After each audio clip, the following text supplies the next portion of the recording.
State University of New York trustee, Mr. Howard, Provost McGrath, President Shirley Kenny, I accept and treasure this honor which you have bestowed on me today. It is an honor for me because the university is a place that has challenged and shaped my whole being. And in my filmmaking too, I rely on the university for the scholars whose knowledge, research, and illuminating advice are the foundation of the documentary films I make on history. Among the blessings I count in my life is that I was at the university during the 1950s and 60s at a time of three of the most defining moments in the history of our country: the McCarthy period, the civil rights struggle in the South, and the Vietnam War. These were times when students and faculty made a collective leap between campus and community, between individual concerns and public actions on issues of social justice. The university itself was a focal point for these important social struggles. How could one not be affected and transformed by it? Yet, in the beginning, I was not political, the issues not being something I particularly cared about or felt I understood. But a fellow graduate student who shared my office in sociology was political. She went one day to the City Hall in San Francisco to join a protest at a hearing of the McCarthyite House Un-American Activities Committee. Facing a locked door and insisting on being admitted to the meeting, the protesters were ultimately removed by the use of fire hoses. The called-in fire department flooded the hallways, destroying office carpeting, no doubt, but most effectively removing the protesters, washing them down the central spiral staircase of hard marble at San Francisco's beautiful City Hall. Surely that will teach them a lesson. Nothing so focuses the mind as having your life at stake or witnessing someone else's life at stake. I gave that event a great deal of thought. The City Hall image merged with other images of the time: water cannons and snarling dogs in Birmingham, Alabama, the image of a smiling Klansman sheriff after the murder of 3 civil rights workers in Mississippi, my husband David in the South during Mississippi summer, sending out radio reports, being caught and beaten with chains by Klansmen, yet also entering an empty black church, sitting alone and moved by the Spirit to sing out loud, "Ain't gonna let nobody turn me around." Then the Vietnam War, with its body counts and fleeing civilians who undeniably looked like me. The power of these images is that they tell the truth dramatically. What will we do if the images are missing, hidden from us? When injuries to people are called collateral damage, and there is a growing, almost total control on what we are allowed to see at all because of security.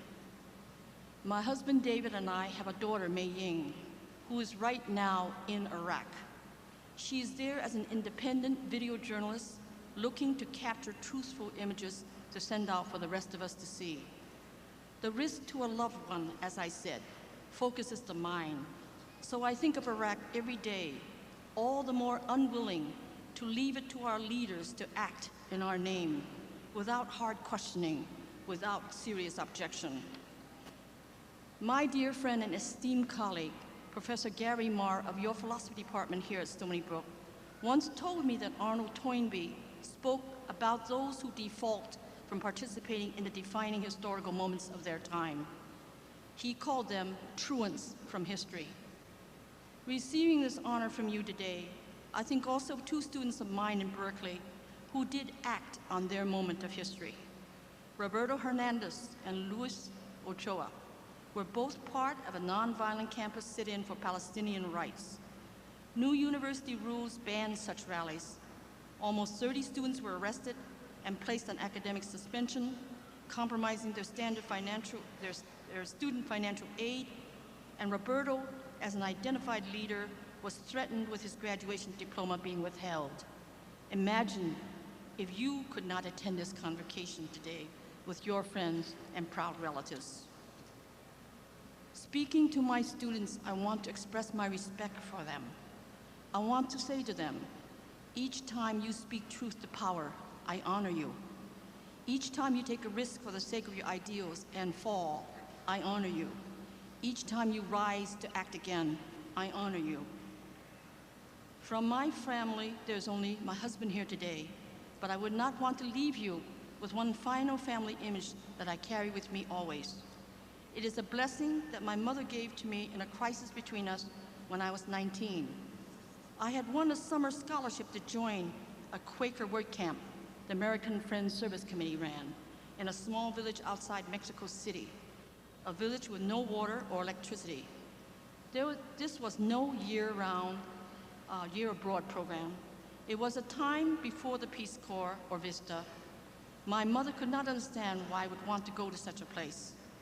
Further, my older sisters vigorously disapproved, confirming her worst fears by painting scenarios of my trip that all ended in disasters.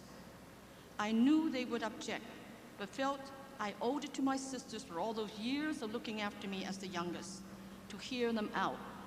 3 days of steady harangue, trying to talk me out of it, which I can endure because I had my bus ticket in hand and was determined to go no matter what. My mother stopped talking to me, withdrawing into her room, weeping, and never came out during the 3 days. When I had packed my one suitcase and sleeping bag, I knocked on her door. Mama, Mama, I'm ready to leave now. My mother came out, looked me up and down, picked up the sleeping bag. You didn't do it right, she said.